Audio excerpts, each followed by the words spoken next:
Yo, it's the one and only Lise. And it's your girl Vels, a.k.a. Velly Vel, if that's what you want to call me. And together we are Loc'd in Sports. Yo, here we come again with another bonus episode. Hey, I told y'all it was a lot of stuff going on.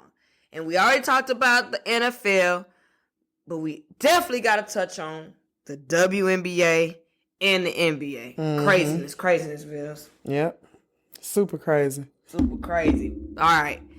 Look, you know what? I can't even say it. Beezy, drop the beat.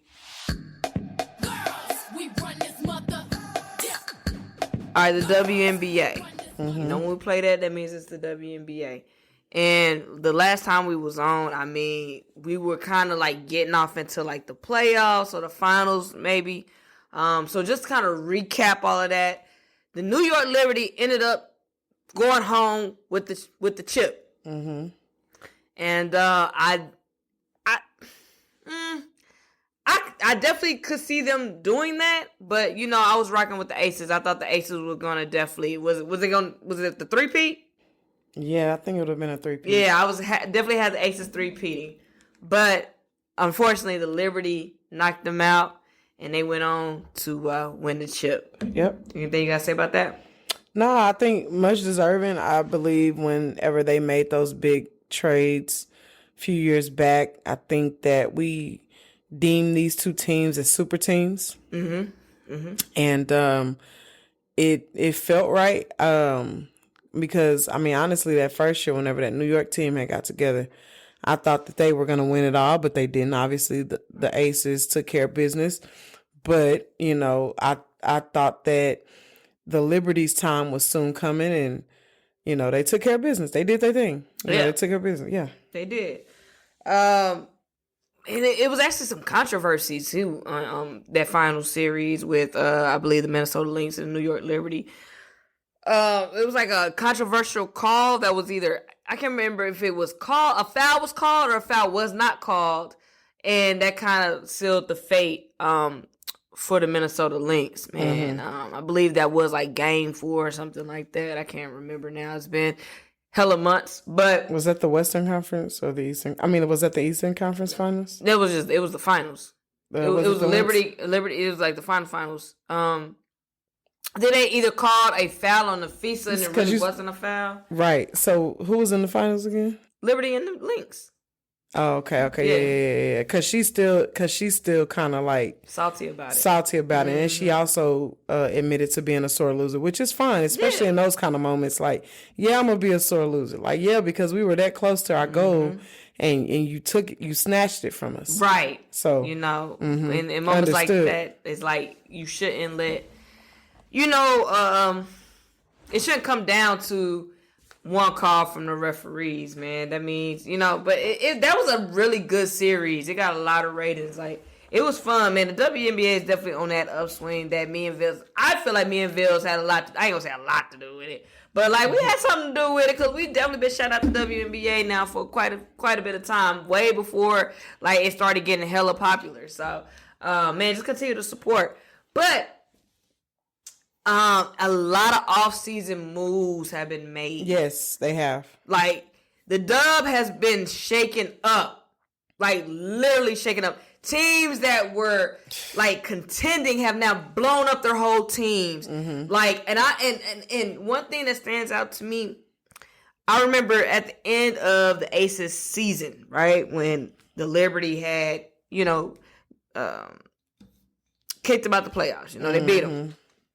Becky said, and I'm talking about Coach Becky Hammond, she said, the team that you see today will not be the same team that you'll see next season. Right. So it had us all kind of like, ooh, who ain't going to be here? Who ain't going to be here? Who's not going to be coming back? And recently we found out who would not be back with the Aces. And that is Kelsey Plum. Yep. Kelsey Plum did a trade with it was a 3-team trade. It was the Aces, the Seattle Storm, and the Los Angeles Sparks. Mm-hmm. So Kelsey Plum is going to LA. Joy Lloyd is coming to the Aces. And I believe the Storm got the number 2 draft pick in a player. And I'm sorry, I don't have all that information pulled up, but they did get a player. But the biggest thing for them, they got the number 2 pick in this year's draft. Mm-hmm. So let's stop right here, Vils. Kelsey Plum to the Lakers. I'm sorry, to the Sparks. How do you feel about that? What does that do for you? Yeah, I think it's a good move for the Sparks. I think that Kelsey Plum brings not only like a veteran presence to that young Sparks team, but also she brings buckets to the Sparks team. And when you think about the rookie this past year, Jackson, right? Rakia Jackson and Cameron Brink. Who Brink went out early with a season-ending injury. Yeah. And then just everything about the Sparks club, I think that it's a good move for them. And then not only to mention, girl that had been going off recently and getting buckets. Not recently, but during the Sparks season. What was her name? Golly. Who? De'Erica Hamby? De'Erica. I mean, I think that it's a good move for the Sparks. I think that, they're going to be young, they're going to be gritty, they're going to be competitive. I hope that Brink comes back, a better version of herself. Yeah. But I just think that it brings I think Kelsey brings a good, like I said, veteran presence, and also she brings buckets. Yeah, and for a while, too, she had been saying that, she kind of wanted to be the guy or the woman. And I think going to the Sparks, yeah, she would be. I mean, Rakia Jackson, man, she's going to just be, I think, if not more dominant than she was this past season. I think she put up a hella rookie showcase. You know what I mean? Yeah. She was damn near averaging a double-double. You know what I'm saying? Rakia was giving you 15-plus buckets a game. So, I think the addition of Kelsey Plum just makes the Sparks that much more tougher, that much more scarier. And I seen that being a good fit for her, honestly. I can see her being a Spark, you know what I mean? Obviously, we're going to miss her on the Aces. But, I mean, I think she got a good replacement out of Joy Lloyd. That's for dang sure. Right. Man. You know what Joy Lloyd brings. And she's a walking bucket, too. And there were times where Kelsey, you know what I'm saying, was inconsistent. Same thing with Joy Lloyd. She can fly inconsistent. You know what I mean? More consistent than Kelsey. Yeah. Exactly. So I think if the Storm is offering that up, I think you got to take that trade every day and twice on Sunday. Mm-hmm. You just have to. So I think the Aces have become more dangerous, especially on the offensive side, with the addition of Joy Lloyd. Yeah. I mean, think about that. You have Asia. You have Jackie Young, you have Chelsea Gray, and now you have added a Jewel Lloyd. Ooh. That's tough. That's scary business. It is. So I am not mad at that trade at all. Not either. It's just gonna be an interesting year in the WNBA. Oh, definitely so. Man, another surpriser. I remember when I was saying that teams that were actually contending have now blown up their whole squad. I'm definitely talking about the Connecticut Sun here. The Connecticut Sun has literally dismantled their starting 5. And they at the time were contenders. They were contenders last year. Alyssa Thomas was the first domino to fall. She is now playing with the Phoenix Mercury. Which is crazy. I think that is a hell of a pickup for Phoenix there. Especially with Brittany Griner is now playing, and we'll get there, but Brittany Griner is now playing with the Atlanta Dream, which, like I said, we'll get there. That's not bad either. But think about it. Alyssa Thomas is now joining Kalea Copper, Diana Taurasi. I'm sure now they're getting all this information. She's going to come back for another year. And we'll get here also with Satu Sabali, but we'll get there. Mm-hmm. So Alyssa Thomas going to Phoenix, I was surprised. I didn't think that they was going to blow up the team the way they did, but here we are.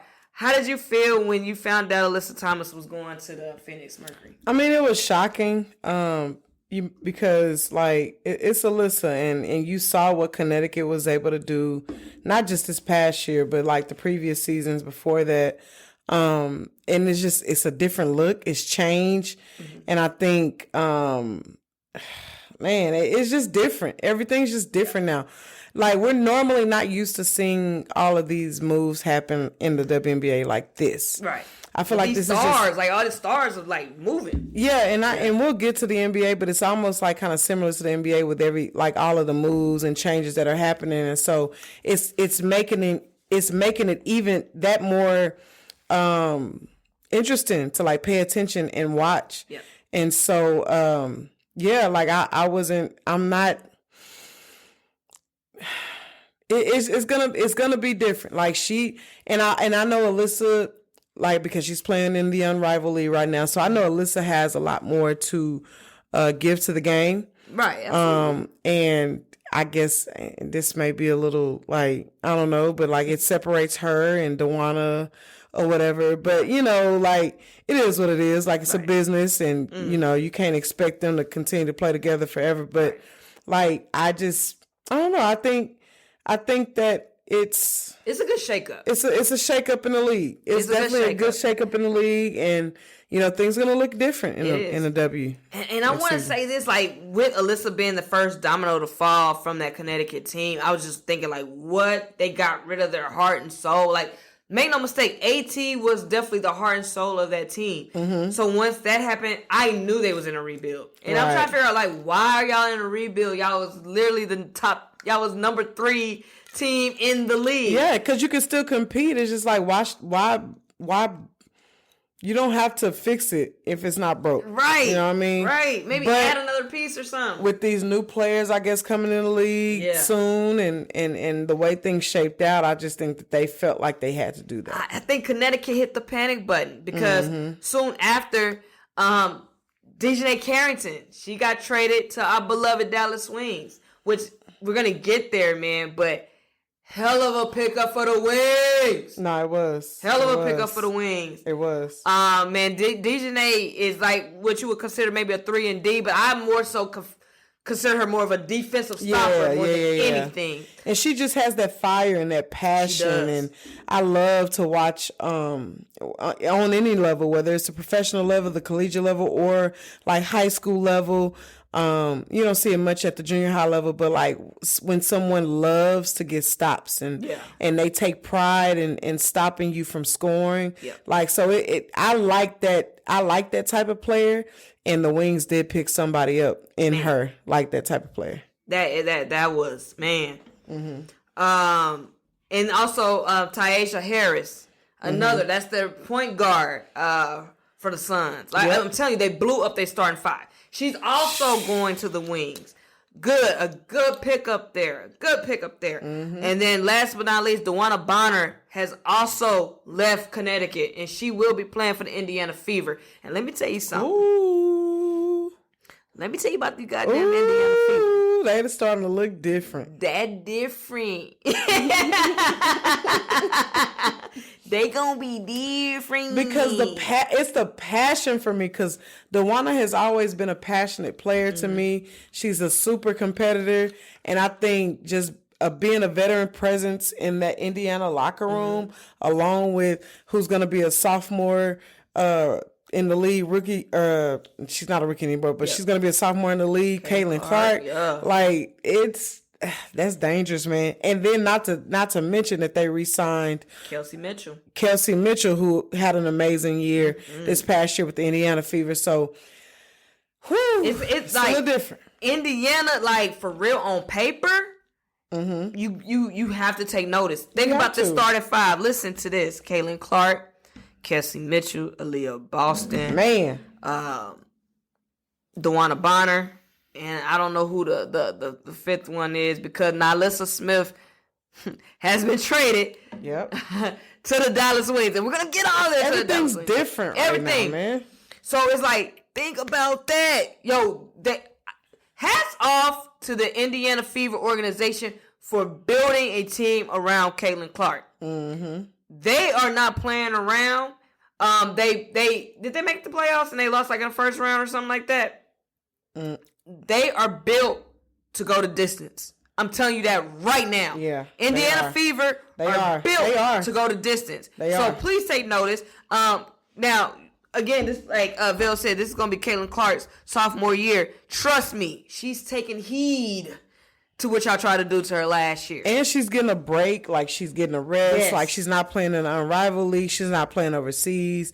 Like and shout out to women who are getting their bread and getting their money who aren't forced to have to play overseas now. Right. Like you can stay home, you can rest your legs, you can work out, you can still like work on your skills and all that, but you're not forced to play because you need to make money. Right. But she's taking heed to everything that's been said about her. Yep. She remembers what her rookie year was like and being booed and all it, you know what I mean? She had a whole lot of fans, but Caitlin Clark also had a whole lot of haters. Yeah. And so like it's brewing up to be something crazy and scary. It is. It really is. Oh, that's who it is. Natasha Howard from the Dallas Wings has signed with the Indiana Fever. So yeah, that's the starting five. Let me run that back to y'all again. So Caitlin Clark, Kelsey Mitchell, Natasha Howard, DeWanna Bonner, and Aaliyah Boston.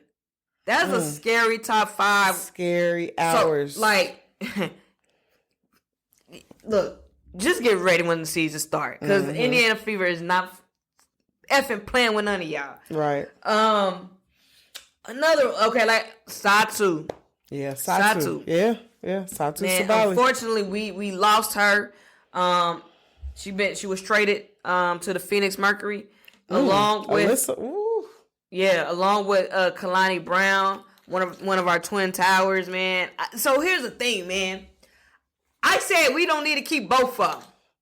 We don't need to keep both of them. Mm-hmm. Either you're gonna keep Tiara, or you're gonna keep Kalani. I wanted you to get rid of Tiara personally, because I went to the games and Tiara, she gives up on plays. She walks up and down the court. She don't be having no hustle. She always arguing with the refs. Like, that's who you get rid of. I actually like Kalani. I think Kalani plays harder. Now, is Tiara maybe the better big? Yeah, when she's more focused in and locked in on the game. But she's so busy doing other things that she's not focused. So I felt like you should have kept Kalani and got rid of Tiara. But Kalani Brown is gone, and now with the Phoenix Mercury. And again, that team is solid. That team is stacked. Satu's coming back from injury. But even towards the end of the season when she came back after the Olympics, she still was putting up solid numbers. Yeah. And like Vel said, she's also getting some burn in the Unrivaled League. Yep. So, and she's been hooping there. And we'll talk more about the Unrivaled League soon. But Phoenix is not to be F with either. Phoenix is not to be F with. You a bona fide superstar and AT, man, hard-nosed player. Kalea Copper, Diana Taurasi. Then you got Satu Sabali. Oh, man. Yeah. That's a team you got to be paying attention to. Like, the shakeup of the WNBA is so different. Like, everybody has a super team. Have you noticed? It's like the start of super teams, dog. Yep. In the dub. It's balanced. It's a balanced league. Yeah, and so the Aces ain't gonna just run away with it like they used to. Nah. Cause you gotta come out and play. Brittany Griner is now with the Atlanta Dream. Yep. You know what I'm saying? Which is crazy. So you got Brittany Griner, you got Alicia Gray, and you got Ryan Howard. Come on. Yeah. Now, granted, they lost Tina Charles. Tina Charles is now with Connecticut. But guess what Atlanta did? They went and got Brianna Jones from Connecticut. Oh, now that's tough. Their back court and their front court is disgusting. Yeah. Atlanta's not here to play with y'all. At all. Come on. Y'all, the shakeup is real. It is. The shakeup is real. Yep. You better be paying attention. Diana Taurasi, she hadn't announced her retirement. No, so she wanted to see what they was gonna do, and they did, and she coming back. I promise she coming back. Yeah, definitely. She wanna run that back with that team. Yeah. There's not gonna be any pressure on Taurasi. Right. You know what I'm saying? Who else? I mean, it's been so. It's been a lot happen. It's been a lot. I mean, those are really like the big ones. Like I said, I was wanting Alyssa Smith to come to the Wings. I felt like she would be good here. I just saw her play when the fever came, and I was like, you know what? That's what we need. We need a versatile big. Because like I said, the twin towers that we did have, they wasn't doing that. They not moving around. They too big. Them girls is big. And I don't mean big and fat. They just big. They thick. Yeah. They dig with it. They drag a lot of weight. And they don't move that fast. So I was like, no, you need a versatile big in Alyssa Smith. So I'm glad that the basketball gods answered my prayer, and she is playing for the Wings. And she got a lot to prove, man. She did not have the best season in Indiana for different reasons. And so this is almost like a redemption year for her. So I hope she comes here. And she's from Texas. So she's almost like she's home. Right. So hopefully, you know, with her being back home, a redemption year, she can just go crazy. And teaming her up with Enrique and DJ Carrington, you know, I don't know how all that's going to go, you know. We still got a number 1 draft pick, too. And we do. I was going to get to that. Yeah. And we do. We got that number 1 pick. And we hope management does the right thing and get, you know, Paige. PB. So, I mean, the future looks bright for the Wings, man. Even though I am sad that Sabali is gone, I am not mad at how they're constructing this Wings team. Right. I'm just not. Right. And thank God we got new management in. Like, we had to go get a new GM because... And a new coach. So we're going to see how that goes. But as far as management goes, I'm happy that we got a new GM that actually knows how to construct the basketball team. Because I don't know what the hell they was trying to do these past few years. But it's shaping out to be really good for the Dallas Wings. It is. And unfortunately, like, this is the last year that they'll be playing in Arlington, which sucks. Because after this year, they'll be moving on to play in Dallas. But, man, it's going to be an exciting year for the Wings. I can feel that. It is. And I want to say this real quick, and we'll move on to the draft here. Okay. So Courtney Vandersloot, which was a part of the New York Liberty championship team, she is now going to be playing in Chicago. Does that move the needle at all for Chicago? Do you think? No.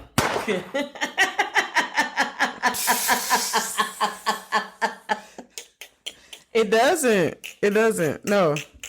And I don't really even have to go into detail. Like, I don't have to elaborate on it. Like, no. It doesn't. I mean, she's a shooter, which they do need shooters. But it doesn't, because you got to ask about the basketball tour. Right. So I don't know exactly what Chicago's plan is here. They don't really have a point guard. Diamond DeShields is now with Connecticut. And honestly, Diamond DeShields was a non-factor anyway last season. And you still got Kennedy Carter coming back too, which she is one of the ones that went overseas to play. She is, and she's making noise over there. She is, and so I think they're comfortable with her coming back and doing her thing and being the one to get them into their offense and deliver the ball, and also create her own shot. She can. So I mean, you got Kennedy, you got Angel, you got Vandersloot. The big. Who? From South Carolina. I mean, yeah, but my pause was I'm not scared of that team. Nah. I mean, it's gonna be tough. I think it's gonna be tough for Chicago this upcoming season. It is, and I feel bad because come on, Chicago, y'all got a lot of fans. You got a lot of attention. Yeah. You made no moves this offseason. Well, as of right now, you have made no moves. Besides getting Vandersloot, again, Chicago needs shooters, but they also, Kennedy Carter is good, but she can't play the whole game, can she? No, she can't. She can't. So you got to have somebody. And who knows what'll happen between now and the draft and anybody they may, decide to pick up. But there has to be somebody coming off the bench that can carry them because Kennedy Carter is a very passionate player, and sometimes she gets herself into foul trouble. And so you have to have somebody coming off the bench that'll be able to run the offense. Very true. You know what I mean? And get Angel the ball and everybody else the ball. So, yeah. Very true. Yeah. All right. Now, let's get into the draft. I've been looking at a lot of these mock drafts because I'm excited. You know, Dallas Wings have the number 1 pick of the draft. And also, throughout the trades, we ended up with the 8th pick. Then we did a trade for Carrington. So now we got the 12th pick. So now we got a 1 and a 12. So, as most have us down as picking Paige Bueckers at number 1. Vils, how do you feel about that? Should Paige go number 1 to Dallas? She should. And that wasn't the tune you were saying. Yeah, no, she should. But I feel like Paige Bueckers is injury prone. And we've seen it throughout the course of her college or her collegiate career. And, you know, I think that the Dallas Wings need to be really careful with making sure, like, hey, this is who we're going with. Yeah. But I still think that she's exciting. I think that she will fill more seats. Obviously, I think the Wings games were full and sold out. But I think she will fill seats. But at the same time, like, if she's not going to be able to play, it doesn't make sense. You know what I mean? True. The best ability is availability. That's true. But at the same time, I feel like she may be the best available in the draft. Now, I'm looking at a couple of mock drafts, and I feel like, and I've seen this girl play with my own eyes. I've watched these games. Olivia Miles, like she is a hooper. She just hoops. Yeah. Olivia Miles has been getting triple doubles this year, playing alongside Hannah Hidalgo, and I think that whichever way the Wings decided to go, I don't think that Paige would be a bad pick, and I also don't think that Olivia would be a bad pick. True. But I mean, because they flubbed on Angel, they have to pick Paige. You have to, because she's a star. Yeah. She's a star in college. She's a big name, and like, you have to go that route. Yeah. If they were to get though Olivia Miles, I don't think that people would be mad. No, and I think that she would fit well with the Wings. Yeah. If you watch hoops, you won't be mad at picking Olivia Miles at number 1 because she's been hooping for Notre Dame. And I can't wait for Hannah Hidalgo to get out because I love her. Hannah. I love her. I love Hannah too. She's so passionate. Yep. She cares about the game. She hoops. She backs up what she says. Yep. And she don't talk a whole lot of noise, but she stand on what she believe in. Absolutely. She stands on her confidence and her belief in her game. And I really, really like Hannah. You know what I mean? And so, I also like Kiki Irvin. Yeah. The forward. Like, I think she can go get her own self a bucket. She can create her own shot. Like, there are some decent picks with the Wings having the number 1 pick. Like, there are some decent picks that they can go with at number 1. It's even though Paige is probably who we think that they're gonna like eventually just take. They have so many options. Yep. That they can take at the number 1 pick, and so that's very true. Just as Becca Wavell said, like, you better pick Paige. But if you were to pick Olivia Miles, I'm not upset. At all. I wouldn't be upset at that pick. Man. Kiki Irvin, yeah. See, I wouldn't be mad at that either, but I don't know if I'm taking her at number 1, though. You got Morrow from LSU. And I hope Morrow, because see, we were at the 8. They got her 8 going 8. We had the 8th pick until we, did the second trade for DeJounte. That made us get the 12th pick. But if Morrow falls to 12, you gotta go get her. You have to get her. She is putting up 20/20. Hello? Ooh. Like vision. Like eyesight. 20/20. Yeah. You have to go get her. And she's gonna come with a fan base because she plays at LSU. And so we're right there by Louisiana. So you have to go get her. What about Azizi Fudd? Ozzy Fudd. Oh, is that her name? I like Ozzy too. Is she a senior this year? She is. She coming out. I like Ozzy too. That's why I said, like, there's so many options that you can go with that you really can't go wrong. She's not going number 1. No. I'm talking about this later in the first though. At the number 12. Yeah, she could fall, but right now, according to Bleacher Report's mock, they have her at 9. So we may not get Ozzy. May not get Ozzy, but I wouldn't be mad if she somehow fell to the Wings. And then got her. Mm-hmm. And just like Tahina Powell. Oh, wait a minute, we ain't even talked about Tahina Powell. Yep. Like that. Like I said, there are a lot of different options, and we hadn't even mentioned TCU.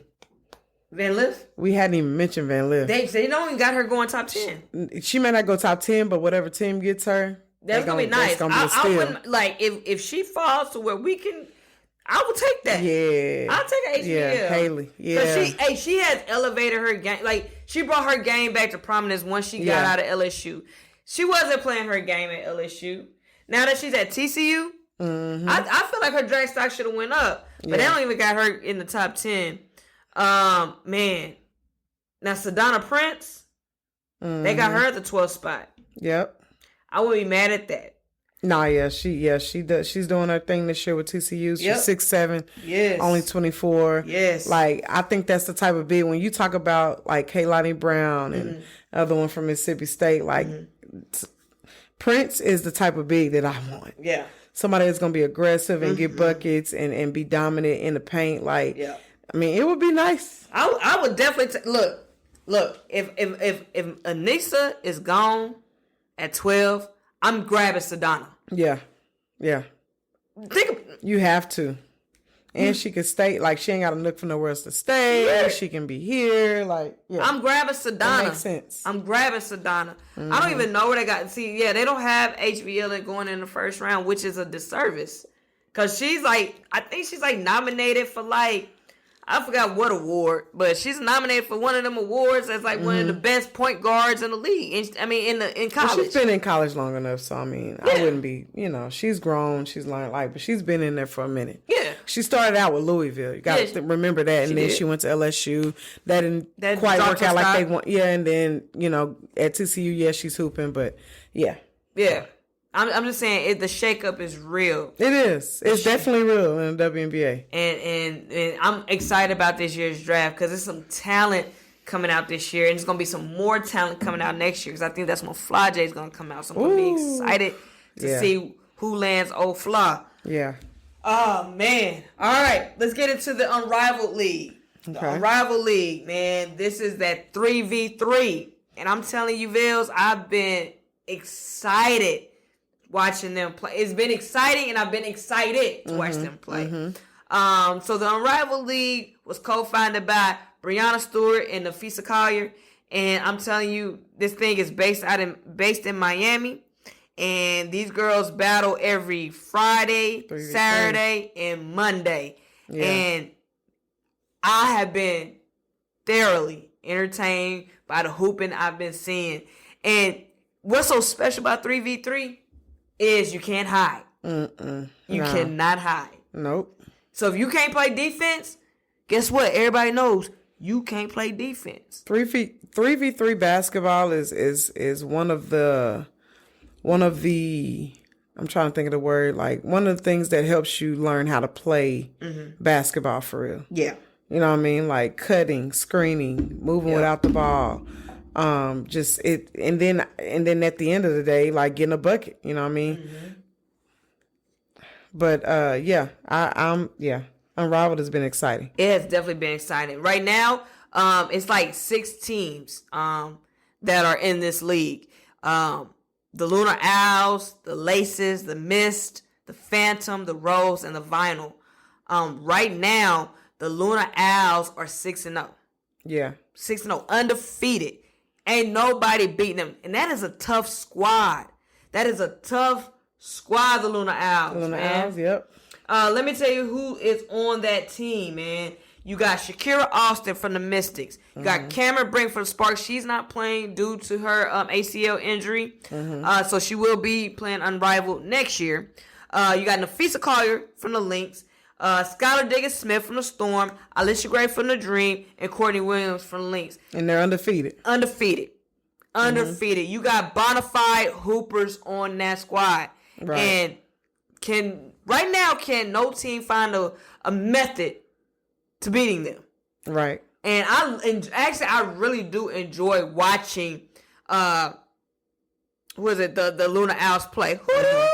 That's a little call, and I'll be doing it with them. But which is crazy because Cameron Brink is on the roster. She is, but unfortunately because of her ACL. Right. But yeah, like I've been thoroughly enjoying them, man. And I'm gonna go on record and saying like this: I have found a newfound respect for Skylar Diggins-Smith. Man, I like her, man. She's funny. She's passionate. She's about the game, man. And I like her. I never really been a Skylar Diggins-Smith fan, but watching Unrivaled, she has made a fan out of me. I ain't even lying to you. Yeah. I ain't lying to you. Nah, she's hit 4-game winners in the Unrivaled League, and you could tell that she's having fun with it. Yep. And so, yeah, I mean, I agree with you.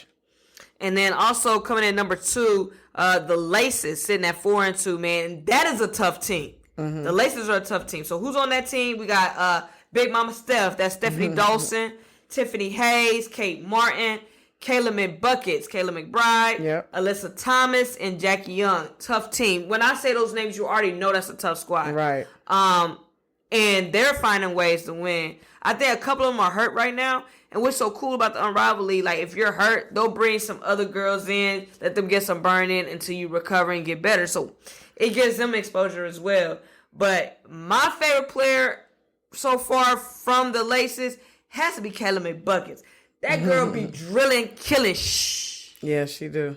She be. It's like the WNBA never left. I mean, you get to see these girls compete. It's not on a huge stage, but I mean, they still out here getting buckets. And Kayla McBuckets. She's hooping for real. I'm not gonna go through everybody, man, but some of the prominent people, of course, like Breonna Stewart, George Lloyd is on there, Rakia DeJournette, Brittany Griner, of course, who I'm excited that didn't think she was too big enough for the league was Angel Reese. I think Angel Reese is getting a lot of burn in. She's getting a lot of practice in. She's studying and learning from a lot of the greats because Lisa Leslie is a big part of this Unrivaled League. And Lisa Leslie is a post player. And I've seen clips of her working with Angel.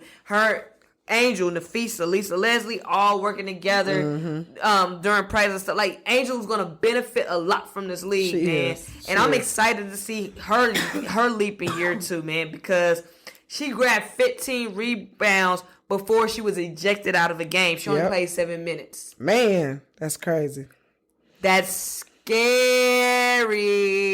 I know y'all be talking about, she be grabbing her own misses. Nah, you don't watch the games. She hawks the ball. And she's good at that. She knows how to do that. You know what I mean? That's her game. All you got to do is find your niche. And she's a rebounder. But she's expanding her offensive game as well. I've seen her. The clips that's been posted, man, she's going out there, going behind the arc, chunking them things up. She's developing in the mid-range. The layup is still suspect. I ain't gonna lie to you. Layup is still suspect. But she passed up. It was other night. She passed up a whole entire layup just to pass it back out. I'm like, come on. Yeah, don't be scared. You gotta be confident. Gotta be confident in that ugly ass layup. You just gotta be confident in it. Long as that bitch go in, right? So, you got Sabrina Ionesco. I mean, it's got the names. So if you haven't tuned into the Unrivaled League, I suggest you do so, because you're missing out on some great 3v3 basketball, man. Like I said, it comes on Friday, Saturday, and Monday. And it's been great, man. So check your local listenings. Check out the Unrivaled League. Yo, I hope this is not a one and done season for them. I hope it keeps growing and keeps building. And that's that. All right. Here we go. Beezy, please drop the beat. The NBA. All I can say and all I can do is just shake my head. That's really all I can do. It has been a crazy week in the NBA.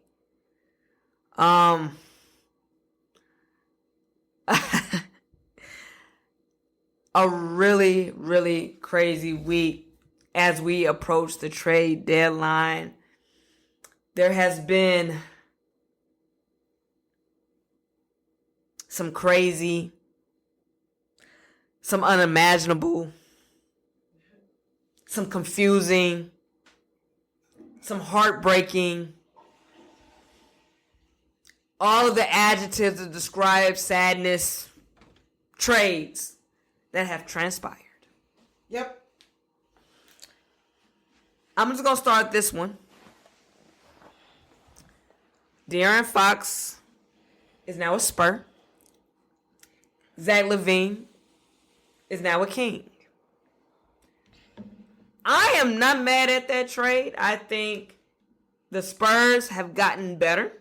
Mm-hmm. I think the Spurs are treading in the right direction as far as their future goes.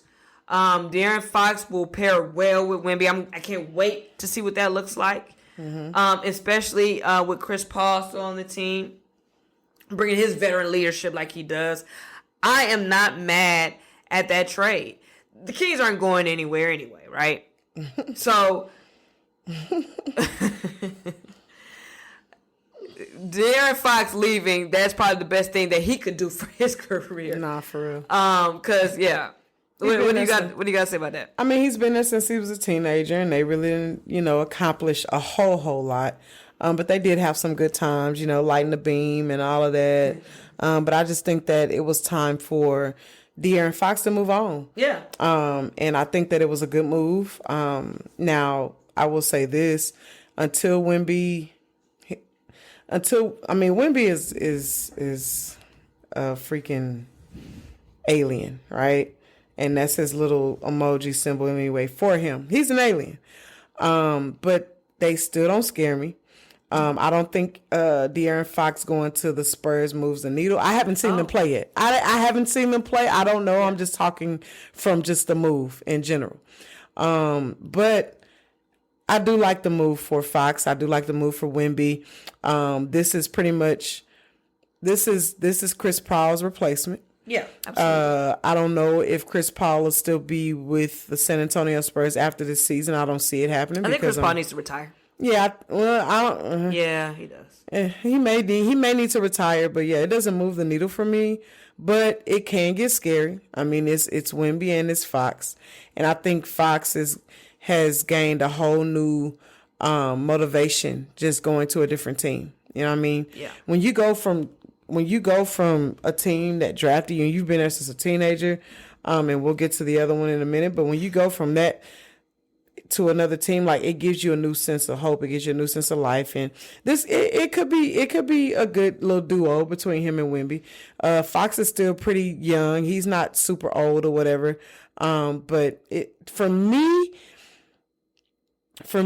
it doesn't move the needle. But yeah. I mean, we'll see.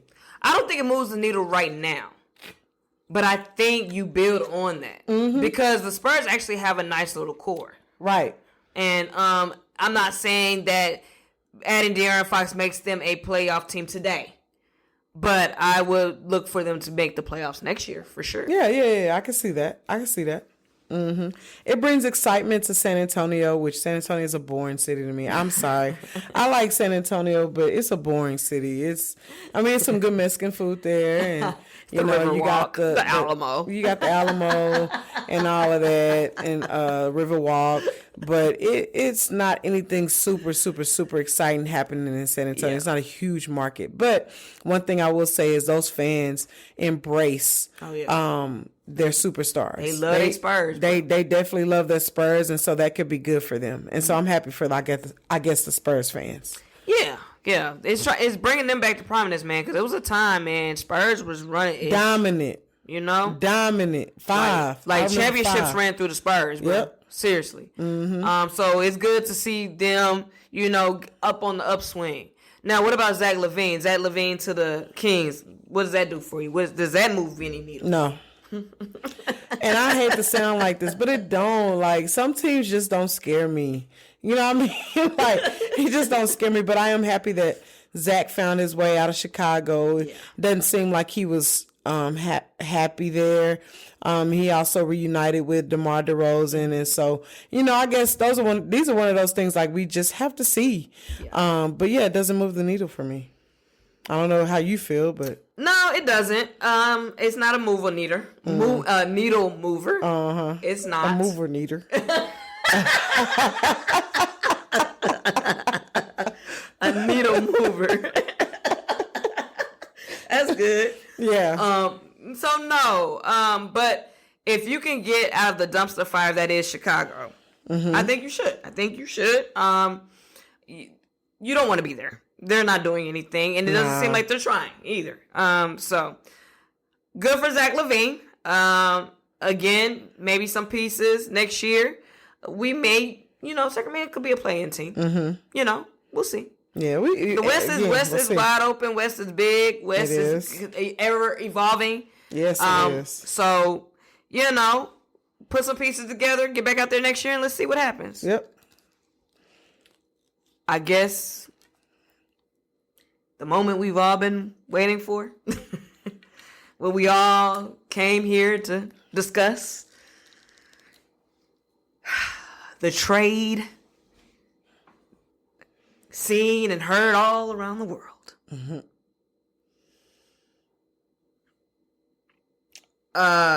This is gonna be tough. So bear with me. I am talking about Luka Doncic and the Mavericks are no longer together. The Mavericks have traded Luka Doncic to the Los Angeles Lakers for Anthony Davis and what's his name? Max Christie. Max Christie and a 2029 first round draft pick. First of all, I can't even believe those words came out of my mouth. So again, bear with me. I'm hurt. But let's just start here. Before we really get off into this.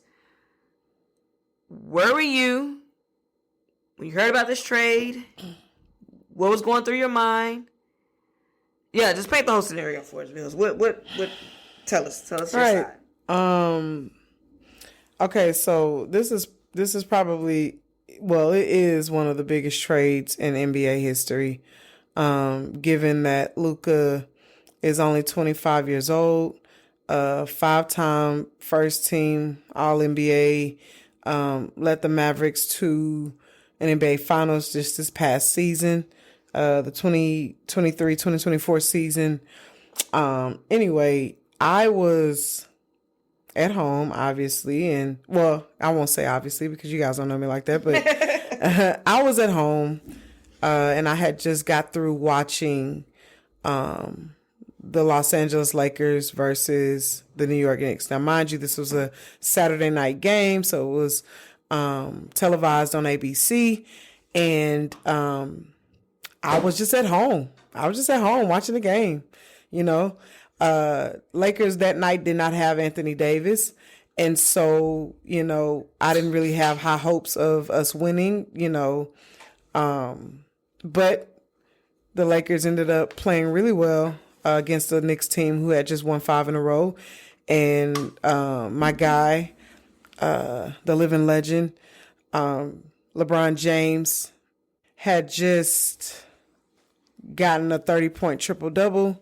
So I was riding off of a high. Off just that alone. You know what I mean? And I had enjoyed the game. I was about to get ready to get into bed, maybe turn on some Netflix, fall asleep to a movie. And all of a sudden, and this is literally how it happened. I had my phone in my hand, and my phone was open. So if you're an iPhone user, you know that, like, obviously if your phone is open, you'll get a notification, and if you have your banners on at the top, it'll come from the top. And so I had my phone open. I'm watching the highlights of the New York Knicks and the Lakers game, because that's just what I do. If we win a game, like, I want to see it all.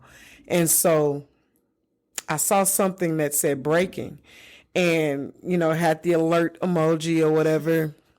And so I double taked. I looked at it, but I didn't pay it any attention. But like it was a split second later, I looked back at my phone and I saw Luka's name.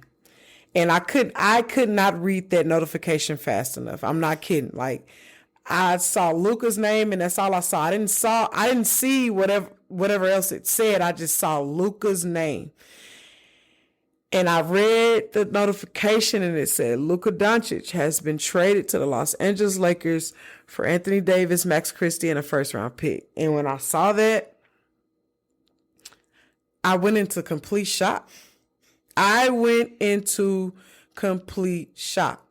then, of course, you know, I really didn't give myself a chance to I felt it. I was still feeling it. And so the first call I made was to my podcast host, Lise. And she hadn't seen it yet. So I was like, you know, I pretty much called her. Like I immediately when I saw the news, I called her and I was just like, you're not going to believe this. Guess what just happened? Like, you're not going to like this.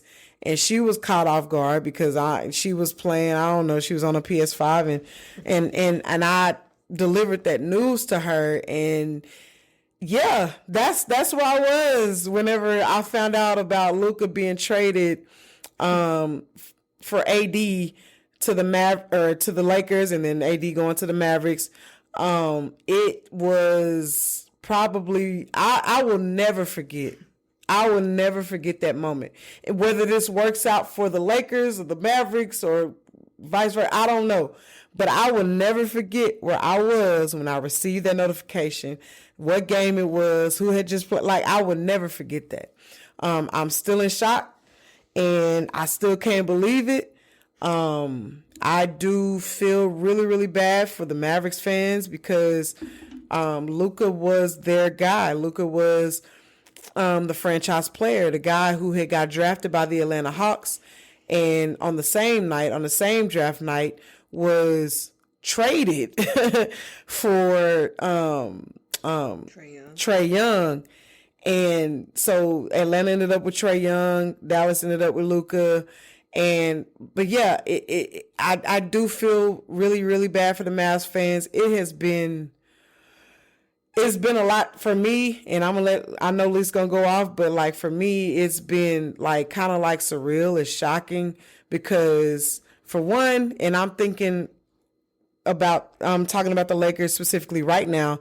For one, I felt like the Lakers were in the 5th seed, and they still are, but 5th seed, winning games. AD was out with an abdominal strain, and so he wasn't playing. So like them getting that big win against the Knicks, him being out, 5th seed, they playing some really decent defense. They were starting to like catch their groove. And if you're a Lakers fan or if you've been watching the NBA for the past few years, you know that the Lakers have been terrible. And the only way that they've been getting into the playoffs is through the play-in. And so it was very, very, very, very, very, very shocking. I felt like it was a joke. I went immediately to Twitter because that's kind of like where I go for breaking news and like current news nowadays, obviously in the technology era that we live in. Like I had to see this from somebody else. Obviously I went to Sham's page with the verified check and had to make sure this was true. He confirmed, yes, this is real. It was crazy. So yes, going back to what I was saying about the Mavs fans, like I do feel for the Mavs fans because they lost someone who they felt like, I won't say he was the next Dirk, but he was going to be there as long as Dirk was. You know, two different players, obviously. Dirk delivered a championship to Dallas, and Dirk is so beloved in Dallas, and Luka is and was too. You know what I mean? And so I really felt bad for the Mavericks in that moment. I felt like it was a mistake. I felt like, you know, I was asking like, why? Why did they trade Luka? Like, what's going on? Like, I had all the questions that everybody else had. You know what I mean? And then on the other side, as far as the Lakers go, pretty upset with AD being gone now, as well as he's been playing. been playing through lingering injuries and actually staying healthy for the past year and a half. And I know that it's funny to some of you guys, but, you know, AD has been labeled street clothes. And, you know, he has been on a tear as of late. And so for me, it was just trying to understand why. What happened? Why did this happen? Like, what's going on? Like, I don't get it. This is a bad trade. Like, I had a lot of different mixed emotions. But I think my main emotion was just complete shock. Complete and utter shock. Yeah. That's, for me, that's really it. Like, and here we are today. Luka is officially a Laker. He had his introductory press conference today with them. AD and Max Christie are Mavericks. I hadn't seen them do an introductory press conference, but they had their first game tonight. AD didn't play. He's still trying to get back from that abdominal strain, but it was shocking to me. It still is shocking to me. For me, in my lifetime, I don't remember a trade being this big since whenever we found out on that July 4th that Katie had went to the Warriors. that was more so shocking, but also nerve-wracking, also sickening that day, you know, for me. But yeah, man, that's where I was. That's how I felt. And I do really feel bad for the Mavs fans because I know that was y'all's guy. Yeah. I have love for Luka too. I've always had love for Luka. And now, am I gonna like not root for him now because of the Mavericks fans being sad and upset? No, I can't. Like I can't. You know what I mean? Am I gonna root against AD because he's now a Maverick and Max Christie? No, I'm not gonna do that. You know what I mean? But this is the reality of today's NBA. And for it to happen when nobody knew what was going on, not the players. Luka didn't know, AD didn't know, the coaches didn't know, nobody knew. And so it's shocking, man. It's shocking. And I'm going to end it there because I know you got to say what you got to say. Lisa's a huge Maverick fan along with other people that I know. And so I'm going to just let her, you know, speak her piece right now. I kind of just want to start where I was when the news was delivered to me. Saturday night, I was minding my business playing NCAA Dynasty with my man online. Mm-hmm. We was on the phone. You know, I was already mad at him already because he had stole my recruits.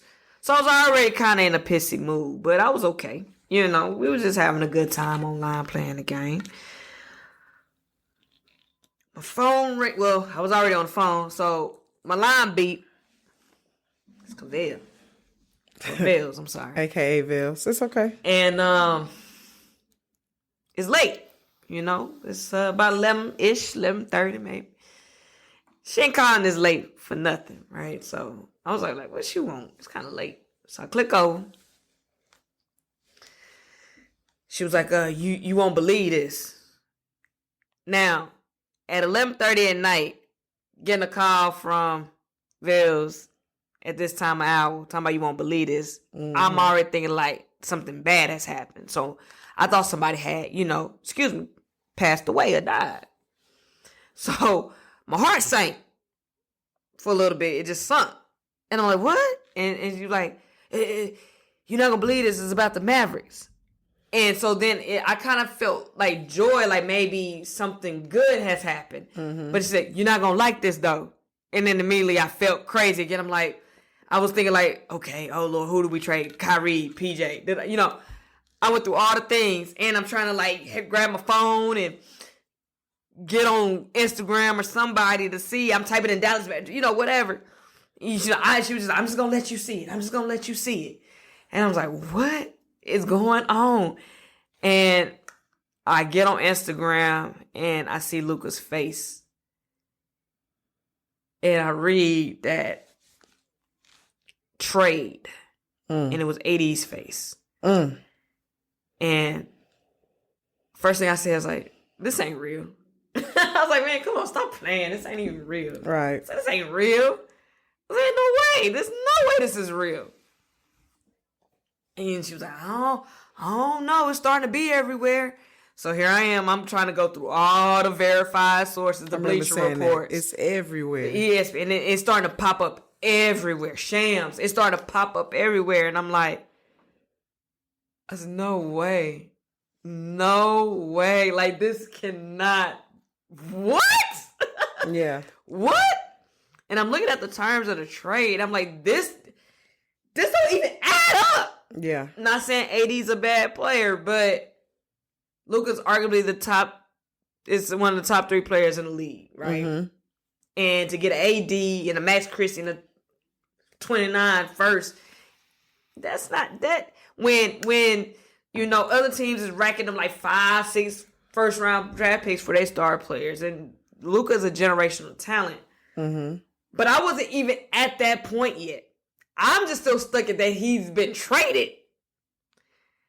And so denial sets in. So I said, wait, whoa. So I click over. I was like, yo, I gotta click my boyfriend in, right? I gotta click him in. Mm-hmm. And I do. I said, babe, they traded Luka. And then Vels get on. She's on. We on 3-way. Like, we on 3-way. Mm-hmm. And this, like, melee broke loose. He tried, I think, at that point, he jumping on Twitter and trying to see what was going on. And then we just erupted in total chaos. Yeah, we did. It was chaotic on that phone call. I'm not going to lie. Yes, we did. It was total chaos. I just remember screaming at one point. Just, like, I just in shock, in utter, complete shock at what I was reading. And I just remember putting them on hold. And I remember just running around the house. And then I had found my dad. I was like, they traded Luka. He was like, what? I was like, they traded Luka. Like, Luka's gone. He's with LA. For who? I was like, Anthony Davis. He was like, nah. I'm like, no. Now, I'm way more calm than what I'm saying it right now because then I'm hollering. Everything's loud and at an octave about 20. And I saw my mom. I was like, they traded Luka. They traded Luka. Oh my God, they traded Luka. And she was like, what? I was like, he's gone. And it was just, I just could not believe. Like, I was in denial. I was like, this gotta be, there's no way that they literally have traded Luka Doncic from this team. How? Mm-hmm. How when he's the franchise player? How when he's the face of the team? How when we just went to the finals? On his back, right. Damn near. How could we have traded Luka? And to the Lakers? So this is all, Saturday night's chaos. So I went to bed, or at least I tried. And we was on the phone for like a good hour trying to like break this down, trying to get answers. And I mean, trying to, what is this? And I remember Shams kept saying, no, this is 1,000% true, because nobody believed it. He was like, no, this is 1,000% true. Shams was tweeting like, no, this is so true. This is really happening. This really happened. And I was like, nah. So I just end up going to bed, and I've been waking up. And I can't remember if I heard someone on TV who was like, yeah, the Dallas Mavericks have traded Luka Doncic to the Los Angeles Lakers for Anthony Davis. I said, oh, that shit really happened. That wasn't a nightmare. That was reality. Because at first I was like, man, we are living in an alternate universe. An alternate reality. That's why I thought, like, this is no way this has happened. And I woke up the next morning and it was still Luka had been traded. And now I'm trying to dig and find answers. And I'm just like sad and heartbroken. And I still, right now, can't even believe it. And as things start to unfold and things are starting to come out, mm-hmm. the secrecy, the back alley meetings in Dallas at some coffee shop. Mm-hmm. From my understanding, like from what I've heard, these trade talks have been in talks for some time now, for a few weeks, and to the point where I found out that the GM Nico Harrison actually reached out first. Before I called Nico down to the congregation, in front of the congregation. Mills, who won the trade, in your opinion? I hate to be cliche, but I think right now, I think the Mavericks won. This gives you guys a chance to compete not only this year, but the next, and maybe even the following year after that. I think that this was more so of a long-term move for the Lakers, given that Bron is about to retire soon at the age of 40, which is crazy to say, but he's about to retire soon, and so they were looking at their future. Yeah. And if you offer me Anthony Davis and Max Christie, or if I offer you Anthony Davis and Max Christie in a first round pick, and you take it and you give me Luka, Max Kleber, and Markieff Morris, like, and Luka's 25. Again, I don't have to really say his accolades, which is who I'm talking about is Luka. I don't have to say his accolades again. Like I'm taking that, and so I guess time will tell on who really won. Because if the Dallas Mavericks go on and win a championship this year or next year, like, you could say that they won. But then if time goes on and Luka wins maybe 2 or 3 in LA, then you could say they won. So it's like, you know, I don't really know. I think for right now, the Mavericks won. For right now. I can't cap. The Mavericks, although I am hurt and distraught and in pain, and I'm suffering, on paper, the Mavericks look tough. Mm-hmm. It's kind of hard to debate a Kyrie. This is the starting 5 now. Kyrie, Klay Thompson, PJ Washington, Anthony Davis, Daniel Gafford, and or Derek Lively whenever he gets back. It's kind of hard to debate that when now you got Anthony Davis playing in his natural position, which is a power forward. And I saw a joke. They said about AD complained about having a center, so they gave him 2. Mm-hmm. It's funny, but I'm not laughing. On paper, yes, the Mavericks look very scary. They look like they're ready to compete. Look like they're definitely like in a win now mode, which Nico alluded to that in the presser because he had to answer because the city's in shambles, and when I'll get there.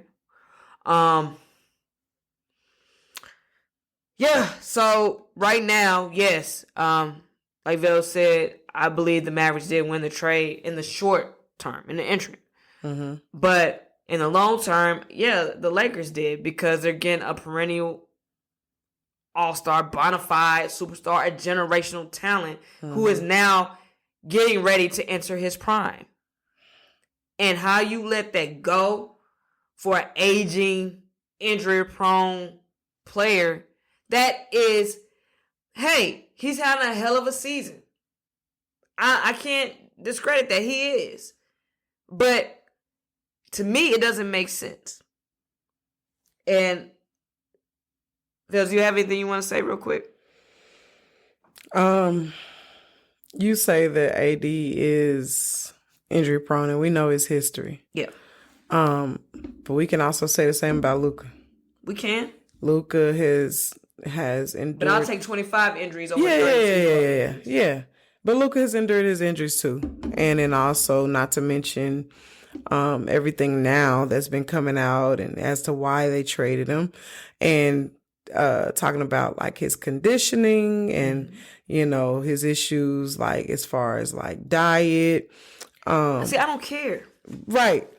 And I wouldn't either. I had said I don't care if Luka was close to being on my 500-pound life. I would roll his fat ass out of that bed and put him on that basketball court. I don't give a damn how fat Luka Doncic is. And what he did to me, and I'm gonna just be real, when he stepped off that plane, he didn't look too fat to me.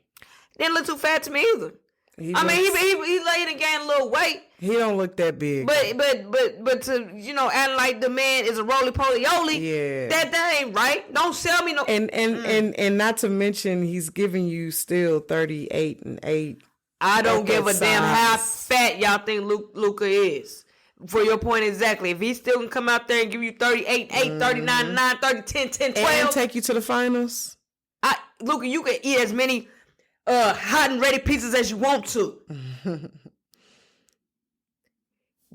It ain't stopping nothing. Now, maybe the weight is causing the injuries, him being out of shape, causing the injuries. Okay, that is a problem. That is a problem. But you work with that. He is 20. All right, I think it's about that time. Nico, come here. Need to come right on down to the front. Right there. Thank you, sir. What you did Saturday night was just despicable. You didn't care about the fans. You didn't even care about the players, the team. The team morale is down. Yep. This has nothing to do with Anthony Davis. This has nothing to do with Max Christie, and we are going to welcome them. They didn't ask to be here. They didn't ask to be a part of this drama that you created.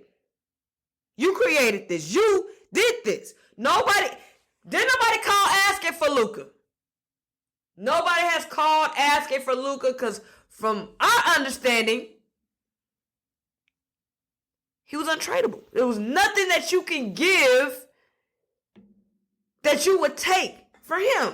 Right. So we're going to welcome Anthony Davis. We're going to welcome Max Christie. We're going to welcome all of that. I'm glad to have you. We ain't got no choice anyway. But Luka is 25 years old. I don't care if he likes to chug 12 packs of beers after every game. I don't give a shit. How did he produce on that court? Right. I don't give a damn if he likes to hookah on Saturday nights while eating his hot and ready pizzas on Friday night. What did he do on the court that night? You have set this franchise back 10 years. Because he's 25. 10 years, he would have been 35. And it's not like he's some super athletic dude. Right. He's slow as hell. Luka's the slowest, fastest dude I ever seen play basketball. Mm-hmm. So, Luka could probably, give or take the injuries and his conditioning, he could have probably played to about maybe 37, 38, maybe. As a Maverick.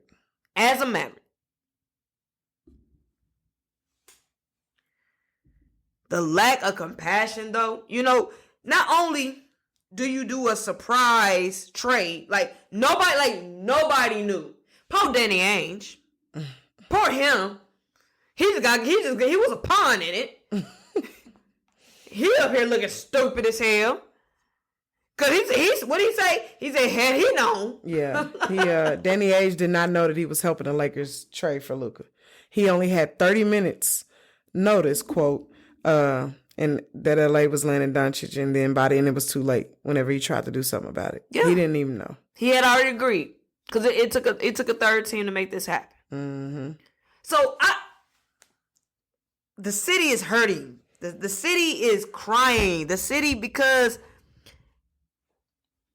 you don't know the Dallas Mavericks, Nico. You got here yesterday. And I don't understand how you go, for the past 2 years, you have been revered as probably one of the greatest GMs that stepped into the league. Mm-hmm. You brought us Kyrie. You brought us PJ and Daniel Gafford. So I don't understand how you did those. from back-to-back years, you have done great things. To a matter of seconds, you become the dumbest GM that has ever been in the NBA. I don't give a damn. I don't give a damn how much weight he didn't gain since he was injured. All right. Unless there is something that you know that nobody else knows, you don't let that go. And you definitely, and this is, what was your love affair with the Lakers? If you was going to trade him, why not get everything you can possible for him? Mm-hmm. Okay, go get AD. And then tell the Lakers, look, I need all your first round unprotected picks for the next 5 years. That's what Oklahoma did. Do you think Oklahoma just gave up Paul George for nothing? For nothing? And Paul George wasn't even at the pinnacle at that time. But he was Paul George. He had made a name for himself. Mm-hmm. Paul George was no top 5 player at the time. Oklahoma had so many goddamn picks. Why didn't you call them? Hey, I give you Luka for Shy or Shea. I give you Luka for all them draft assets you got. Make sense. It made no sense. It looks very shady that you didn't even tell the coach. Jason Kidd looked so stupid on that press conference on that Sunday when you trying to address fans and the media. Look stupid. He was distraught. He didn't even know what to say. So, he knows, he likes whatever player. I think I can tell what kind of player he likes. And, I believe defense wins championships. Yeah, the fact that he was speaking for him was crazy. Yeah. I know the type of players that he likes. And what? Yeah, No, you don't. Because when I told you, dumbass, we're not getting rid of him. I don't care what Luka does. Right. Luka sells tickets. So much so that Mavs fans that have bought season tickets are now asking for a refund. And guess what? The Mavericks are honoring that. Mm-hmm. They're honoring that. You have let a whole fan base down because you moved so shady. And not only did you move shady, you talk shit about him on his way out the door. Like, who are you? Who are you? You have become the number one villain in the city. And then let me tell you about your punk ass. Why'd you turn your comments off of Instagram, bro? You gotta face this music. You gotta face this music. You gotta hear from the fans. And then when you gonna say, like, you know what? Yeah, the fans may say something now, but, when it cures that. No, let me tell you something. We can win the championship this year, and we will never forget what you have done to us. Because it wasn't just about the championships. He was ours. Mm-hmm. We drafted him. He was 19 years old when he came to us. He was the successor of Dirk Nowitzki. Who catches lightning in a bottle twice? Twice! And honestly, Luka's better than Dirk. Now, Dirk brought us the championship, so Dirk will always be Mr. Maverick. But talent-wise, Luka was better. We wanted the Luka statue by the Dirk statue.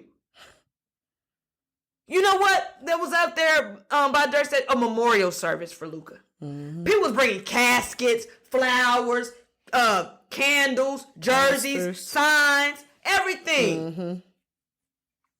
You ripped. You know what you did? You put your hand in every fan's heart. You ripped out their heart. You put your hand in every fan's chest. You ripped out their heart and you spat on it, stumped on it, and kicked it. That's what you did.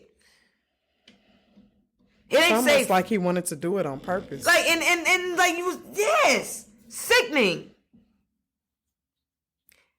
And you didn't even have the audacity to tell him.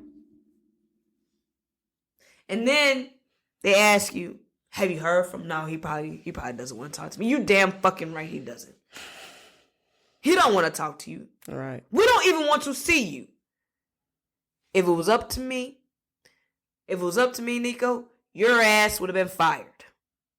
The same day you sent that trade through would be the same day you was getting your walking papers. And let me not forget about ownership. I really wish Mark Cuban never have sold that team. Because Mark Cuban would not have let this happen. At all. But see, when you give your franchise to business owners, they have no pulse in the community. They don't have the pulse of the fans. It's a business to them. These are not basketball people. They're casino people. They're the goddamn mob. So I've heard all the theories, conspiracy theories. I've heard all that. Hey, at this point, if you want to move the team to Vegas, move it to Vegas. Take the Dallas Cowboys with you.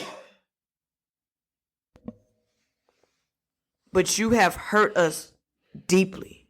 And I don't care how many championships you think we win or if we win, nothing will fix what you have done to us. Like, we are hurting because Luka was ours. Luka is hurting. I heard Luka was crying. Luka had just bought a house. You don't do that to your superstar. And to find out that you've been planning this trade for weeks is disturbing and disgusting. Yeah, that's crazy. And who would want to come to a team that moves like that? It's always been hard for us to land the big fish or to get free agents to come here. It's always been hard for us to do. And we finally get somebody here that other people want to play for, and you go and you trade him for pennies? And then tell me that winning will cure it? Not if I got a stomach watching Luka be the second coming of Kobe. You gotta make me stomach that for the next 10 years of my life. It's sickening. Not Luka. Sickening, Nico. Sickening. And I don't promote violence. I don't. But you better watch your back. Because there's a lot of people out here that's very angry. And I ain't saying, but I'm saying. You better be careful walking the streets of Dallas. It's going to be a very long time before I can get over this. Because I am a diehard Mavs fan.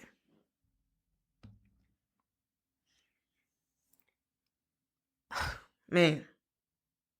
I'm hurt. I'm hurt. And watching him on the sideline of this Laker game is sickening. He looks hurt. He looks sad. He doesn't look like the Luka that I've grown to know and love. Like, you really just destroyed families, friendships. Our group chat is in shambles. Paul Vels can't say shit in that bitch. Because it's a group chat full of Mavs fans. And there's some, I guess, Laker fans in there, depending on the day.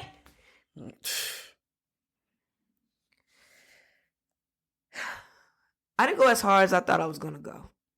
Maybe because I'm starting to find some kind of peace. I don't know. Maybe so. But I want you gone, Nico. I want you out of here. You don't deserve to be the general manager anymore. Because only a fool will make a trade like that. And you should not have the keys to this organization. Because what else are you capable of? If you're capable of doing that, the sky's the limit with your ass. The only hope and prayer that I have, is Luka finishes out the rest of his contract with Los Angeles and that we can get him back after next season. But that's me wishful thinking. Because why would he? Why would he come back to an organization that stabbed him in the back and then talk shit about him on the way out the door? But I'm just hoping that it's the love of the fans and the love that the fans have for him that he will stomach that for us. But Nico, you gotta go. You have no place here in Dallas anymore. And I'm done. Well, that was you said a mouthful with that one. And I mean, I really don't know how to follow it up other than I think that Luka coming to the Lakers changes things. This trade, this bogus trade that Nico Harrison has just made may have extended LeBron James's career. And I can't lie and say that I'm not happy about that because I am. Even watching the game tonight, Luka just doesn't look, he looks sad. He looks like he has not accepted the fact that he's on a new team suddenly. Like, I'm talking about suddenly, y'all. It was sudden. And, you know, unfortunate for him, unfortunate for the Mavericks fans, unfortunate for the organization. But yeah, that's it. Hey, that trade was that serious, y'all. I know it got kind of serious real quick. It did. It got serious, but that's how, you know. And the crazy thing too, Vils, like he fucked him out of some money too. Oh yeah. You know, definitely. And it's like it has to be more to the story. And that's what I keep saying too. That's my only concern in words because it's like, what did you know that we did not? Because he wanted to say, like, you know, there's going to be a lot of teams, you know, there's some decisions we had to make because there's a lot of teams that's preparing for Luka to become a free agent. Luka never said he was leaving. He had every intention of staying. I don't think Nico going to be there long. He shouldn't. But who's going to fire him? The execs, the owners, they're not basketball people. Right. They're trying to build a casino. They don't give a shit. Yeah, they're going to do whatever they want to do and implode the team. Because he just made a dumbass trade today. I don't know much about Caleb Martin. I could be totally off base, but I was fine with Quentin Grimes. Q-Dot was cool. He was balling. Like, quit trying to make circles fit in squares. Right. Leave us alone, Nico. Take your hands off. Please. Please leave us alone. We're fine. Leave us alone. I digress. Yeah. Well, we'll end there. Like we said, like we both have said, like that was a major trade and it was very shocking. To this day, I still can't believe it happened. But you know, honestly, I wish nothing but the best for both sides. I wish success to AD and Max over with the Mavericks, and I wish Luka, especially after LeBron retires, I hope he, you know, they build the right team around him and to where he can flourish and shine, and also, last but not least, get him a championship ring. That's what I'm hoping for Luka. So, that's it. That's it. All right. Before we get out of here, give me your predictions for the second half of the season. How you think the second half of the season? We don't gotta do like finals champ. Yeah. But just like, what do you think? OKC will remain the number one seed in the West. I think that the Celtics will remain the number one seed in the East because that's just what it's looking like. Their records right now are two almost dang near untouchable, and I think the Cavs may have the better record than the Celtics. Yeah, if I'm not mistaken. So. I think that with that trade, a lot of players will not load manage as much because they're worried. Now, the trade deadline is Thursday, but I think that this puts a lot of motivation under a lot of people. And then I will say this one more thing. Like, I don't think that the Lakers are done, and I don't think that the Mavericks are done as far as the trade deadline that's coming up Thursday. And so, I mean, we'll see. Obviously, I've been hearing a lot of KD and all of that with the Mavericks. I know the Lakers, since we gave away our rim protection in AD, we definitely need a defensive presence in the paint. So now they have to find a big that can not only be a defensive presence in the paint, but also be a lob threat which Luka likes to play with and which Bron also likes to play with. So, yeah, I think those are my last words. Obviously moving forward, we'll see who won the trade for real. And yeah, that's it. Yep. As far as how I think the second half of the season goes, I think I second with you. OKC will probably end up being the number 1 seed. Mm-hmm. I think Cleveland will probably end up being the number 1 seed. They've been having a hell of a year. Mm-hmm. And I think that the Mavericks, even though I'm not pissed off at the team, I'm just pissed off at the organization. I feel like we'll probably either be a play-in team or right there at the 6th, 7th spot. And we'll just have to see what goes on after that. Yep. All right. All right, y'all. Let's get out of here. I'm sad now. It's been real. It's the one and only Lise. And it's your girl Vels, a.k.a. Velly Vel, if that's what you want to call me. And together we are Locked in Sports. Peace.